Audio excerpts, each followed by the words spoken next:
এখন TV media বা আমি যদি সোশ্যাল মিডিয়ার কথা বলি, সেখানে একটাই নিউজ ঘুরে বেড়াচ্ছে, এই যে গুপি শুটিং বা এই যে ফেডারেশন ভার্সেস ডিরেক্টর, শুটিং ফ্লোরে ডিরেক্টরদের না যাওয়া, তার ফলে সমস্ত টলিউডের কাজকর্ম, সিনেমা হোক, সিরিয়াল হোক বা ওটিটির কাজ হোক, সেগুলো বন্ধ হয়ে গেছে এবং এর ফলে এফেক্টটা বিভিন্ন জায়গায় পড়ছে। হ্যালো বন্ধুরা, আমি Sudip and welcome to film retake.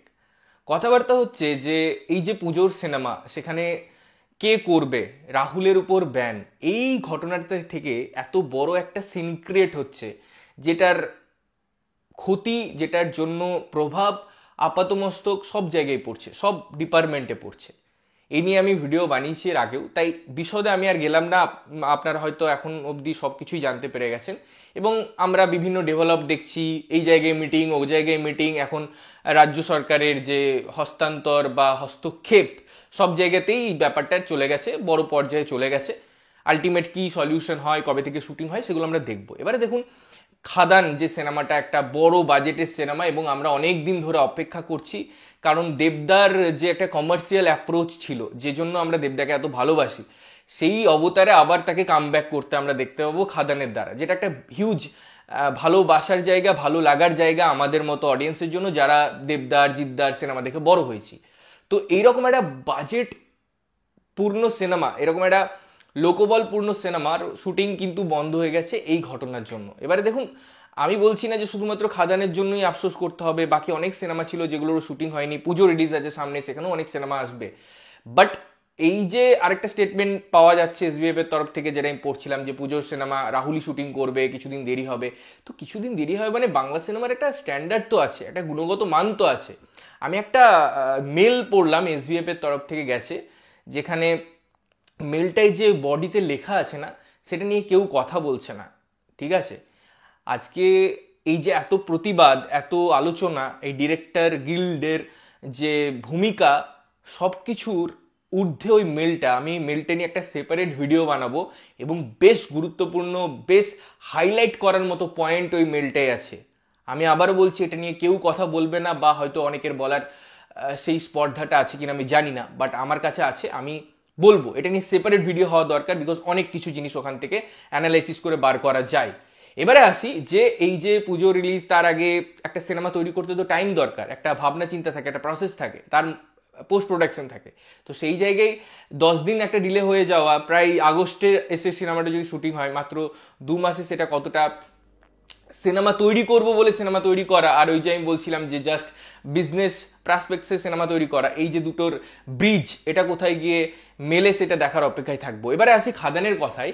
তো খাদান বেসিক্যালি যেটা শোনা যাচ্ছে, যে খাদান কিন্তু রিলিজ হবে ডিসেম্বরে, অর্থাৎ আমরা যে একটা একটা উইন্ডো দেখতে পাই দেবদার সাকসেস, তার কেরিয়ারের সাকসেসের একটা সময় এবং রিলিজ সপ্তাহ, সেটা হচ্ছে তার জন্মদিন 25শে ডিসেম্বর। এবং ওই পিরিয়ডটা এতদিন ধরে বা বিগত 3-4 বছরে তার একটা পার্টিকুলার প্রোডাকশনের সাথে অ্যাসোসিয়েশন হচ্ছিল এবং সেই ডিরেক্টরই বিভিন্ন সিনেমা আনছিলেন। সেটা অবশ্যই একটা ঘরোয়া সিনেমা, তার মধ্যে একটা ফ্যামিলি অডিয়েন্সের ইনভলভমেন্ট এবং অবশ্যই একটা দেবদার ফ্যান্সদের ইনভলভমেন্টে সিনেমাগুলো প্রায় প্রত্যেকটা সুপারহিট, বক্স অফিসে দারুণ কালেকশন এনেছে।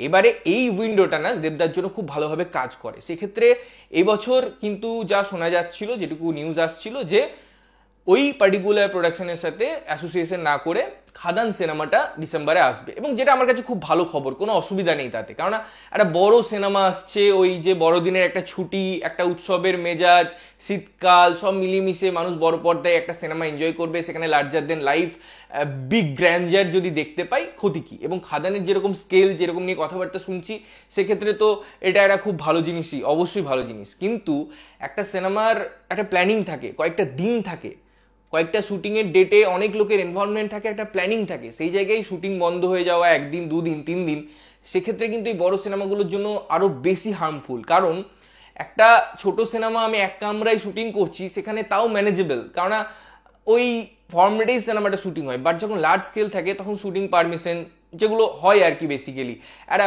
বড় গ্র্যান্ডার, অনেক লোকের ইনভলভমেন্ট, তাদের টাইমিং, সুপারস্টারের টাইমিং, সেখান থেকে যদি বাইরে কোনো লোক আসছে তার টাইমিং, এই সব ডেটসগুলো ম্যাচ হয়ে না একটা কাজ হয়। কারণ এখন অনেক আমাদের টলিউড অ্যাক্টররা আছেন যারা বলিউডে গিয়ে কাজ করছেন, সেক্ষেত্রে এই যে ডেটের মিল এটা খুব ইম্পর্টেন্ট। সেই জায়গায় 2 দিন শুটিং হলো না মানে কিন্তু এটা বুঝে নেওয়া ভুল যে পরের 2 দিনই হয়ে যাবে। ওই 2 দিন হয়তো পিছিয়ে যাবে আরও 10 দিন, 15 দিন বা মেবি 1 মাস। তো এই লসটা ফেস করতে হবে, কারণ পোস্ট প্রোডাকশনে খাদানের একটা হিউজ কাজ থাকবে। তো এই 4 মাস সময়টা তারা কিভাবে ইউটিলাইজ করবে সেই জিনিসগুলো বোঝার ব্যাপার আছে। আমি এটা শুধুমাত্র এই অ্যাঙ্গেলে বললাম, অন্যদিকে কিন্তু প্রডিউসারেরও একটা হিউজ লস আছে একটা দিন বা 2 দিন শুটিং না হওয়া। কারণ কিছু জিনিস হয়তো ডে বেসিসে পেমেন্ট হয়, বাট কিছু জিনিসের আগে থেকে অ্যাডভান্স দেওয়া থাকে, সেই জিনিসগুলো হয়তো ফিরিয়ে নেওয়া যায় না বা ফিরে পাওয়া যায় না। তো সেই জায়গা থেকে প্রডিউসার অ্যাঙ্গেল থেকেও একটা হিউজ লস হয়ে যায় কোনো একটা সিনেমা শুটিং আটকে গেলে বা শুটিং না হলে। তো যাই হোক, এই ফেডারেশন ভার্সেস ডিরেক্টর যাই রেজাল্ট আসুক না কেন, আমার মনে হয় যত সম্ভব যত দ্রুত এটা মিটে যাওয়া উচিত। এখানে ডিরেক্টরসের যে কথাগুলো বলছে সেগুলো প্রচণ্ড ভ্যালিড কথাবার্তা, তার মধ্যে অনেক লজিক আছে। ইন্ডিপেন্ডেন্টভাবে যারা সিনেমা বানায় তাদের জন্য এইসব ফেডারেশনের রুলস কখনোই চাপিয়ে দেওয়া বা মানতে বাধ্য করার কোনো যুক্তি আছে বলে আমার মনে হয় না। বাট কিছু কিছু ক্ষেত্রে ফেডারেশনেরও দরকার, যেমন আমি বলছিলাম বা আগের ভিডিওতেও বলেছি যে অনেকের পেমেন্ট, অনেক ইস্যু, এইসব ব্যাপারগুলোর জন্য। তো কোথাও একটা মধ্যস্থতার দরকার আছে, কোথাও একটা সলিউশনের দরকার আছে, এবং সলিউশন সেন্ট্রিক কথাবার্তা হলে পরে যদি ইগোকে সরিয়ে রেখে করা যায় সেটা আমার মনে হয় ভালো। যতই মুখে বলা হোক যে আমার ইগো নেই, বাট কাজকর্ম যেদিকে যাচ্ছে সেদিকে কিন্তু অনেকের ইগো সামনে আসছে। তোমাদের কি মতামত, তোমাদের কি ওপিনিয়ন অবশ্যই কমেন্ট করে জানিও। ততক্ষণের জন্য ভালো থাকবে, সুস্থ থাকবে এবং সবসময় ভালো জিনিস দেখবে। চ্যানেলটা যদি প্রথমবার দেখছো লাইক কমেন্ট শেয়ার করতে হবে, সাবস্ক্রাইব করতে হবে যাতে প্রত্যেক নোটিফিকেশন তোমাদের কাছে পৌঁছায়। দেখা হচ্ছে অন্য কোনো ভিডিওতে, ততক্ষণের জন্য টাটা।